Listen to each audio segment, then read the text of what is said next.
make an undead tomb.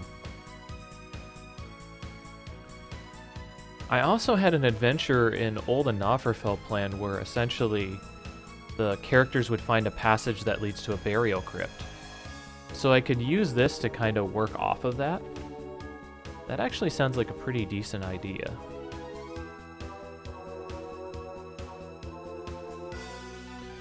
I also noticed from the first time that I ran an adventure that with the time frame that we're given, it looks like we're going to get maybe 4 encounters tops. So I need to make them 4 good encounters when I do.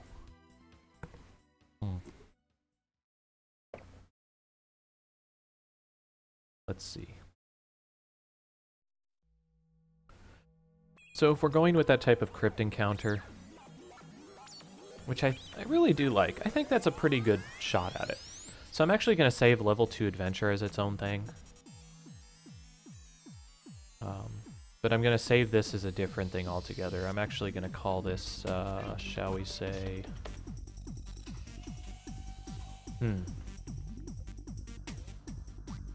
What do I want to call this?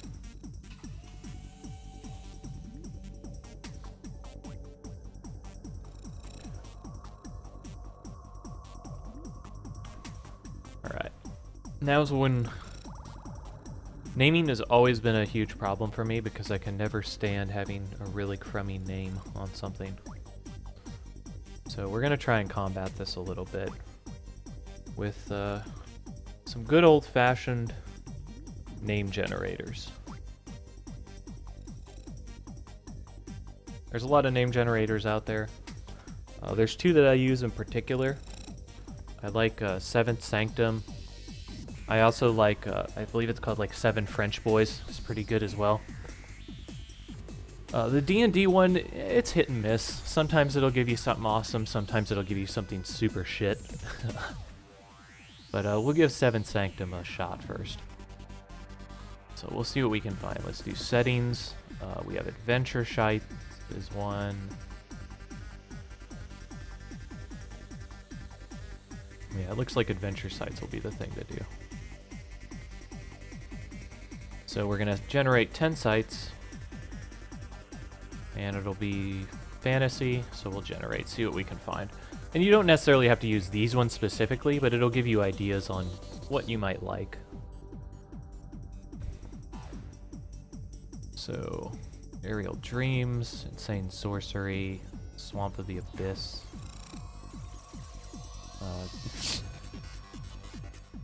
I have no idea if that's just a misspelling or what. The Dungeon of Deadly Agony. The Magic Crypt. Succinct and to the point. It's a crypt, it's magical, it's the Magic Crypt. Alright, Enchanted Labyrinth of Foulness. Metal Church of the Witch Queen. That's... It's a little silly sounding, but that's actually kind of interesting. An idea. Sanctuary of Fire. Terrifying Tunnels of Pain. I almost like that, the Tunnels of Pain. But again, not so much for a crypt. Woodlands of the Damned Doom. Jesus. Some of the... You can already tell, like, some of these you just instantly veto. A lot of the comments talk about how some of them are super silly.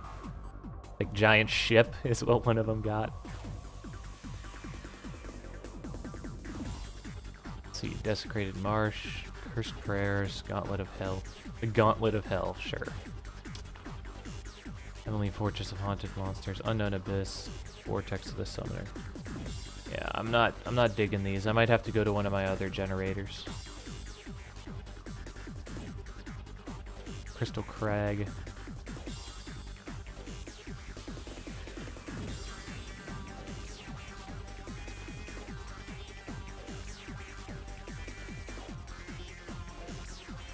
Actually, I think I got one now. So, Sanctum. I kind of like Sanctum.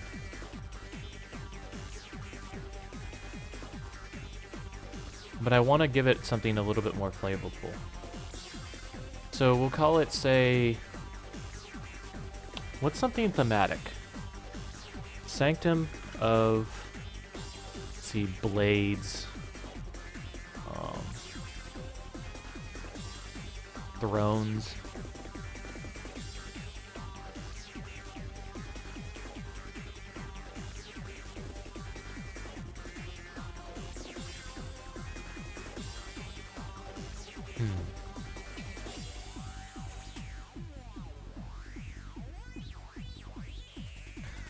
think I got one.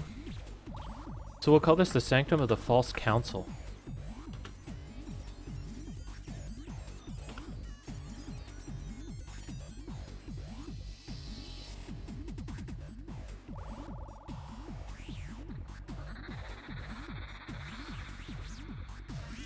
So I'm thinking maybe that this place could be where a group of people, like, or a group of enemies basically buried their former leaders, and maybe there's some sort of coup or something. Still trying to work it out in my head, but maybe like there's some sort of faction dispute in some sort of underground society or in a previous society in an Offerfell, and while they killed off the previous leadership, perhaps they would still revere them, or they would still respect them enough to bury them, or perhaps the people would steal back the bodies of these people and bury them.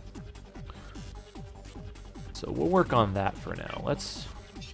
So if this is a tomb and it's underground, not going to have tigers, not going to have apes, at least not normally. Probably not going to have werewolves. What else can we kick out of here?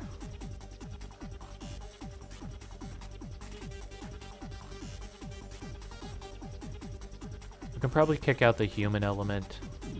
Although not entirely, because there is a chance that maybe humans get tossed in there as a random encounter or something. Or perhaps they're the society that we're talking about here. Hellhounds I don't think we want. I don't want wolves. The wolves can all get the boot when I find them.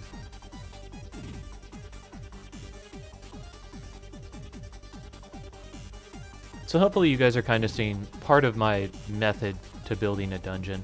There are other ways you can build it, like if you had a really good floor plan, like an idea of what you wanted this thing to look like, you could easily start from there.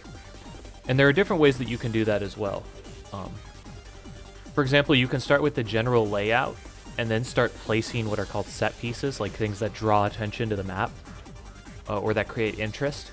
Or you can start with the set pieces and then kind of connect them with your tunnels or your tertiary chambers. And then you could populate those things with monsters as you saw fit. So far I find this one kind of interesting because this one kind of pools my ideas a little better. Gives me an idea of what I can get away with. So underground, probably not going to have horses, so we're going to get rid of those. We still have the options of kobolds. We technically still have the option of hobgoblins as well, because I've established that there is an underground band of goblins and hobgoblins in an Offerfell. Obviously, undead are going to be prime on the list, because this is going to be almost an undead dungeon. Lizard folk not going to be there. Neither are giant frogs or bullywugs or giant crabs.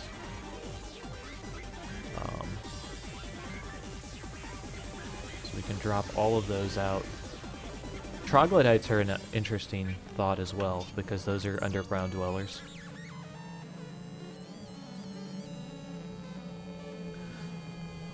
How about a long-forgotten tomb in the swamp? So you can get some amphibian stuff inside of it. That is another option that you could toss inside of there. I already have one encounter in a swamp, and I've already built up another map, which is the Ruins of Olden Offerfell. That's like a cave complex. And I purposely cut off paths in that dungeon to kind of like limit where the PCs can go. And it's kind of like, oh, you guys found this place. Maybe there's like a cave-in or something, and I can be like, well, if you let them know about it, then they can clear it out, and the next time that you come down here, you can travel further into the crypt, type of thing. So that's why I'm kind of branching off with this one, because that was one of the things that I had in there, was you kind of had this slight devil motif that was essentially there to, how would I put it? There was this slight devil motif to show that they had a presence there and maybe they were resurrecting the dead type of thing. Let's go ahead and put our devils up here as well. I think I skipped some of my level 1 options as well. Kind of foolish of me. So we have goblins, goblin bosses. We have slimes as options for trap type of things. Yeah, I definitely skipped over some of these.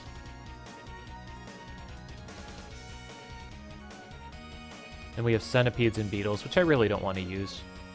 I think I'm going to try to stay away from the vermin on this map. Giant spiders, I've used enough of them. I don't really want to use more.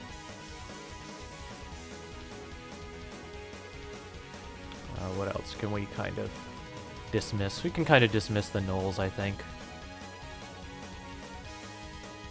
Sorry, gnolls, you don't get the nod on this map either. Something that's really sad is there's a lot of very iconic monsters that I want to have a place for in dungeons, but it's just the ideas that I'm coming up with aren't really suited to having them there. And that's the thing, like, I'm very much a thematic type of GM. Like, I like to make dungeons that fit, really.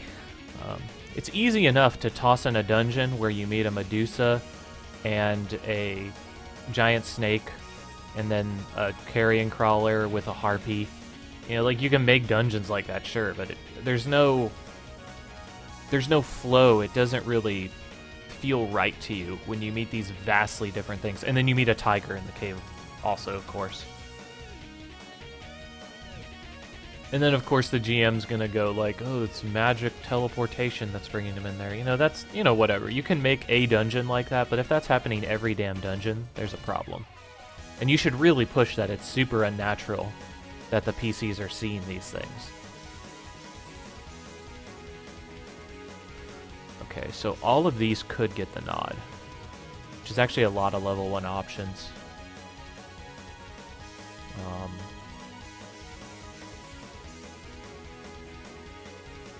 Closet, and we don't want to have demons in here yet. We can have another demon place. A cockatrice, troglodytes. Doppelganger, again, I want to make them more of a focus point, so Doppelganger's going to get kicked out again, unfortunately. So we have a human presence here as an option.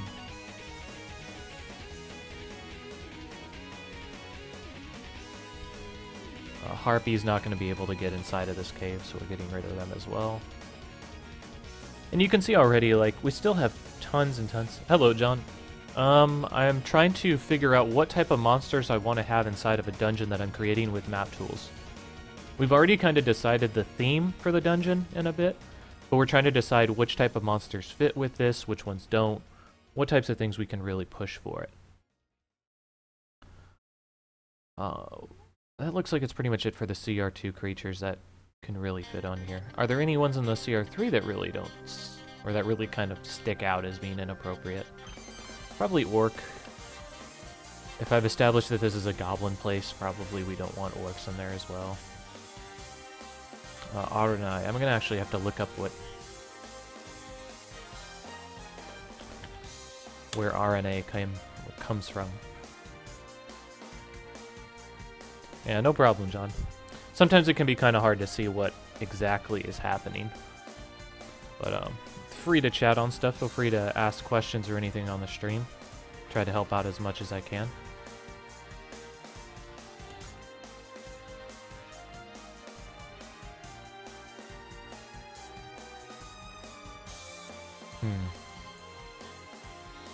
I guess I misspelled that. Where is it? Arania?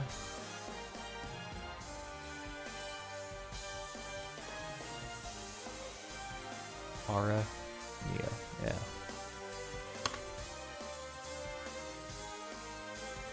So I'm looking at the Pathfinder one, but they're essentially the same thing. Alright, let's see. Tropical forests.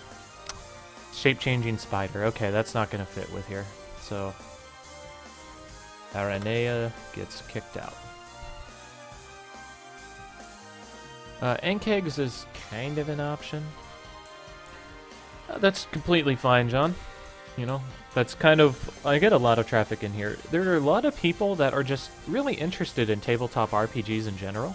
It's just they don't have access to them. Like, they either don't know where a game store is, or maybe they're worried about going in there. There's still a lot of stigma for people who play tabletops that's completely unfounded. And people just want to see what it's like, or get an idea of what's involved with it. So I'm happy to kind of be a little bit of a segue into that world. Alright, what else do we have here? I'm gonna actually check up on Ancakes, see how they are. I almost feel like we could push something like a... like they kind of like burrow out of the ground, but with one of them... Again, that feels like a monster that I'd want multiple of them to make an encounter out of. Like there's an ant colony type of thing. Yeah. I think that's going to be the issue. Even though they could have a place inside of the mountain, I don't want one, I want a bunch of them. So again, we're continuing to just knock off what's going to fit, what isn't. Alright, so we're going to move some of these over. Yuan-Ti I'm going to kick out as well, because I can. Alright, so Gelatinous Cube almost fills that trap role as well. Lizard Folk, get out of here. Dark Priest.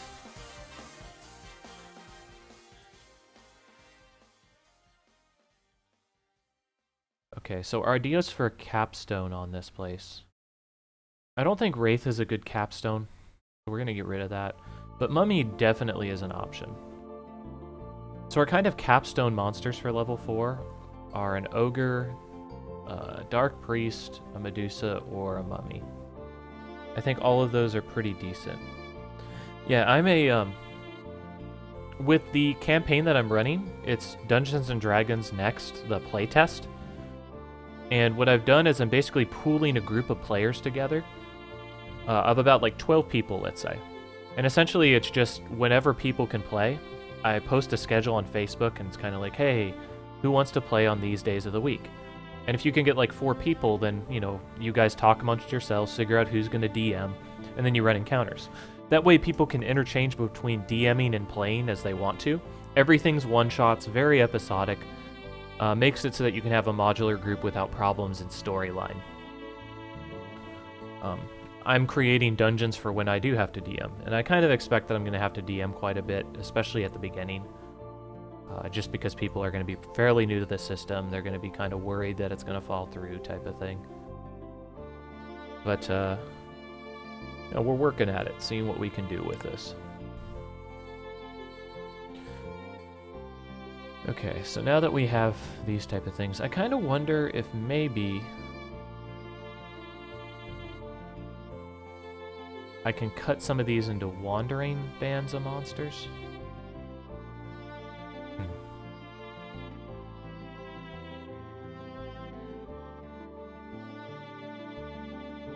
Alright, so let's see what we have first.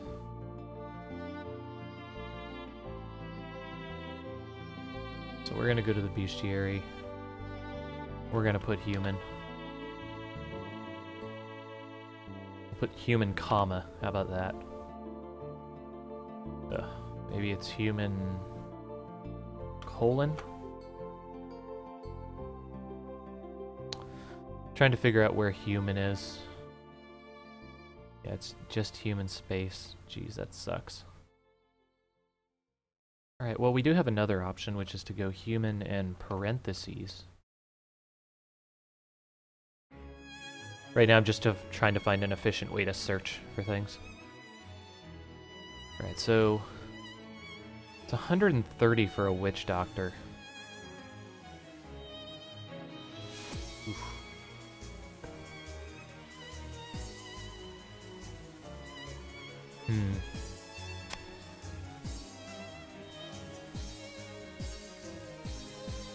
Yeah. Yeah, that's gonna be kind of rough. What about Dark Priest? War Chief. 120.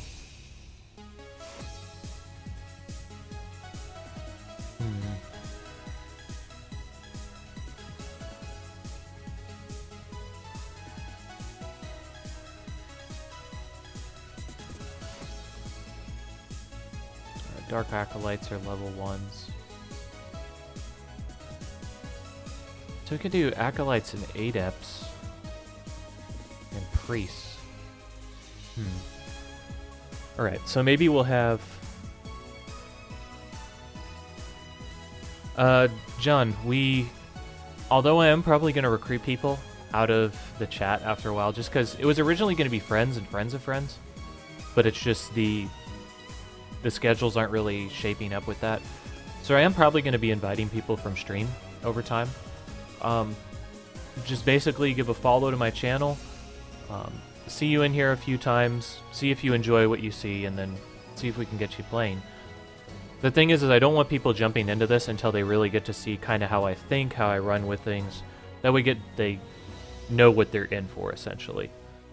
And, you know, it's not going to be one of those things where it's like a month or whatever, but, you know, give it a few days, see if you like what I have to present on this channel, or just in general. Like, if you think that the philosophy is sound, that it's something that you would like to play. You know, Shigen's been in here a few days now. He seems to be pretty interested, so...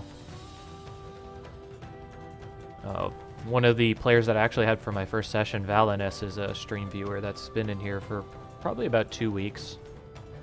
And just talking things over, asking questions, stuff like that. Okay, so I'm thinking we are probably going to make maybe a cult here.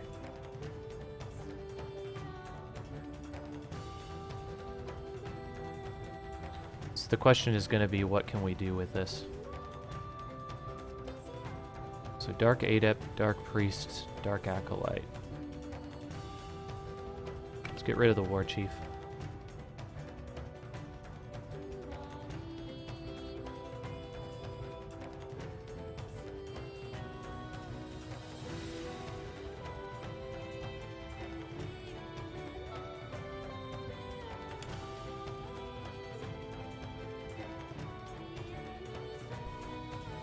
Adept, Acolyte, Priest.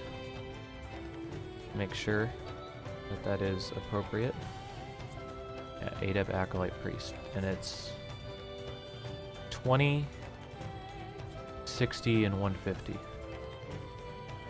So I'll put 20 as a note.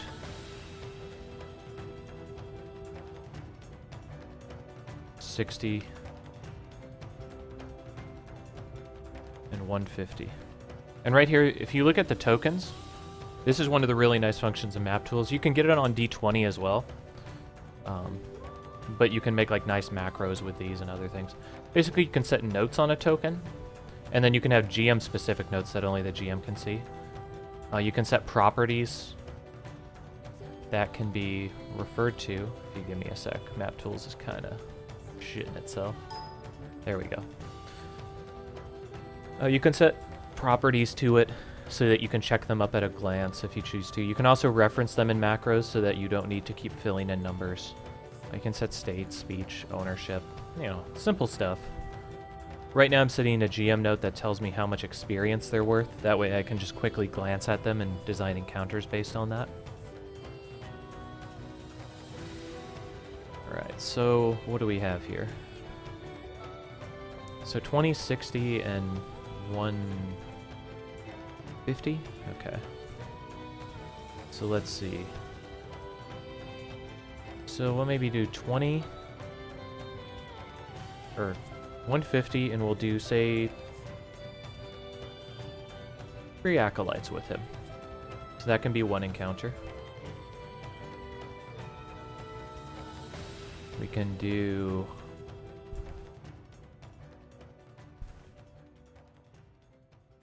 Can do 2 adepts.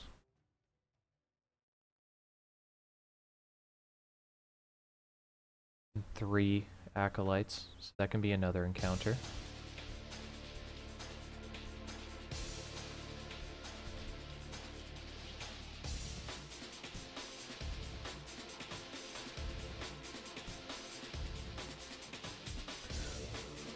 There are 2. This is Map Tools. This is a program that you can use to run online games, and you use basically your computer as a server. There's Roll20.net, I believe, which is another program that you can play online, and that one's done through the internet, like a specific website. People do check there to look for groups, so you can look at the forums on there. I'll put there on there. I think it's Roll20.net. Then there's pen, I think it's called pen and paper. Well, actually, you'll have to look up the other one. Give me one sec. I heard about this one. I don't know how good it is. But pen and paper games.com.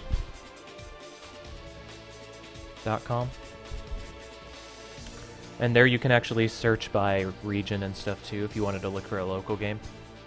It's another option. I found about half a dozen people in my area for that.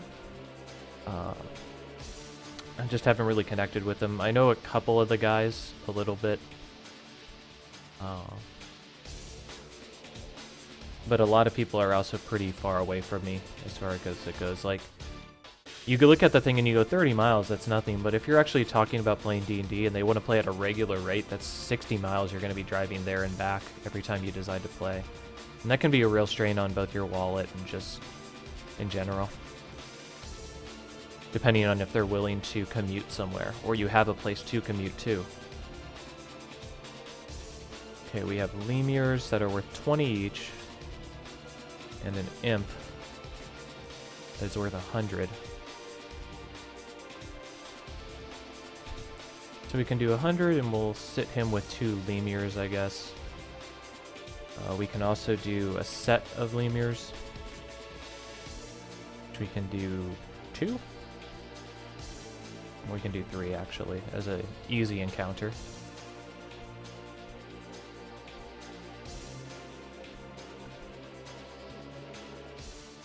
Okay, so we're gonna move those down here.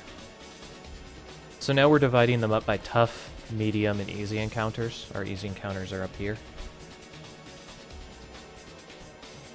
Alright, we're gonna cut the kobolds out of this. Since this tomb got sealed off, I actually don't like the idea of putting the goblins in there. So we're going to kick them out as well. Like, this tomb would be sealed up. Like, why would the goblins be in there? You might ask, why would the humans be in there then? Well, maybe they have a... I say again, like, maybe there's a civilization that's lived underneath the ground. Or they have, like, another entrance down into this cave complex, and they've come from the other side, essentially. So that can be how they got in there. What else?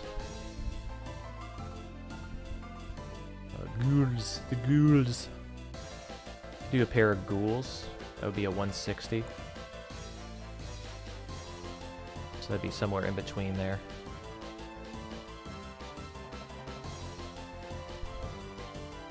Skeletons are 10s.